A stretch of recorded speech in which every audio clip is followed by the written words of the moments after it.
আসসালামু আলাইকুম। আশা করছি সবাই ভালো আছেন। আলহামদুলিল্লাহ আমি অনেক ভালো আছি। আজকে আমি আপনাদের সামনে একটা বিষয় নিয়ে আলোচনা করব, সেটা একটা মেজারমেন্ট শিট। একটা প্যাটার্ন তৈরি করতে গেলে অ্যাট ফার্স্ট একটা মেজারমেন্টের দরকার, কারণ হচ্ছে আপনার মেজারমেন্ট ছাড়া তো আর আপনি প্যাটার্ন তৈরি করতে পারবেন না। আর আমি প্যাটার্নের মেজারমেন্টে নিয়ে আপনাদের সামনে কিছু আলোচনা করব।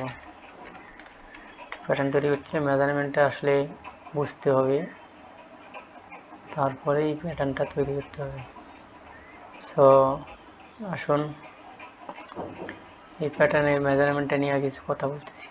এটা মূলত একটি শার্টের প্যাটার্ন।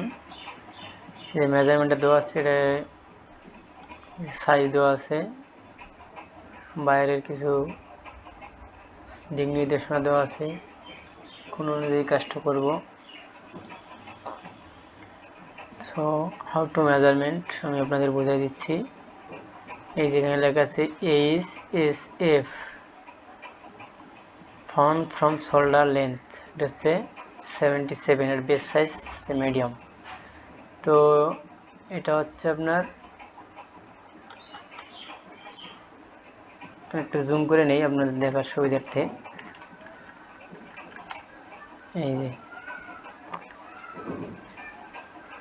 এই যে HSF, এটা হচ্ছে টোটাল শোল্ডার লেন্থ। এটা বডি এইখান থেকে শুরু করে এই পর্যন্ত যে পুরোটা আছে সেইটা হচ্ছে শোল্ডার লেন্থ। তারপর আছে ইএতে এখানে আছে আপনার ইয়েতে শোল্ডার লেন্থ। এখানে শোল্ডার লেন্থ বলতে বোঝাচ্ছে এখান থেকে এখানে যে দূরত্বটা, এটা হচ্ছে শোল্ডার লেন্থ। তারপর হচ্ছে সিএফ মূলত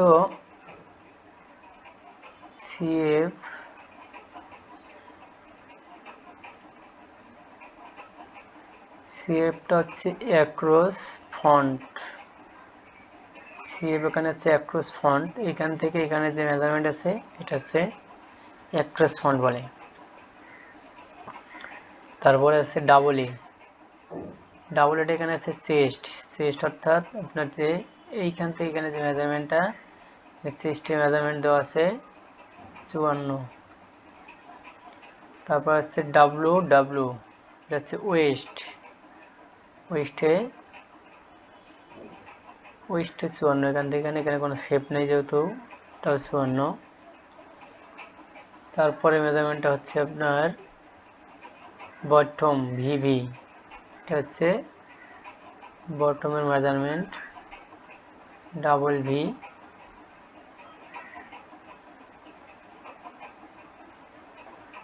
তারপরে আছে আপনার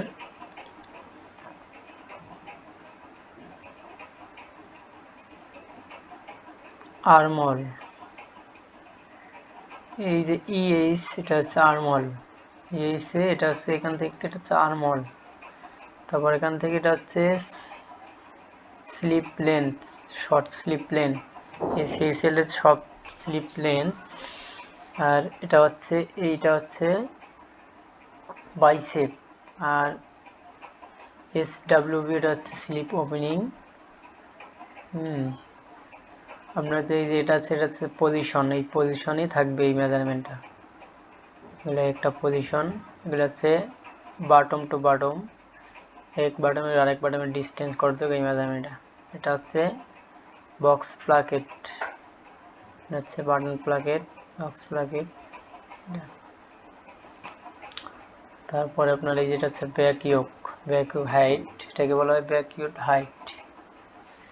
এটা হচ্ছে ব্যাক অ্যাক্রস ব্যাক, এখান থেকে এখানে অ্যাক্রস ব্যাক, এটা হচ্ছে ইয়োকের লাইন। এখানে একটা বক্স প্লাকেট দেখা যাচ্ছে, box placket back. Same to same এটা হচ্ছে কাপ হাইট, এখান থেকে হচ্ছে কাপ হাইট। এটা হচ্ছে স্লিপ প্লাকেট। আসলে এগুলো তৈরি করতে গেলে মেজারমেন্টগুলো অবশ্যই ভালোভাবে বুঝতে হবে, তাহলে একটা ভালো প্যাটার্ন হবে।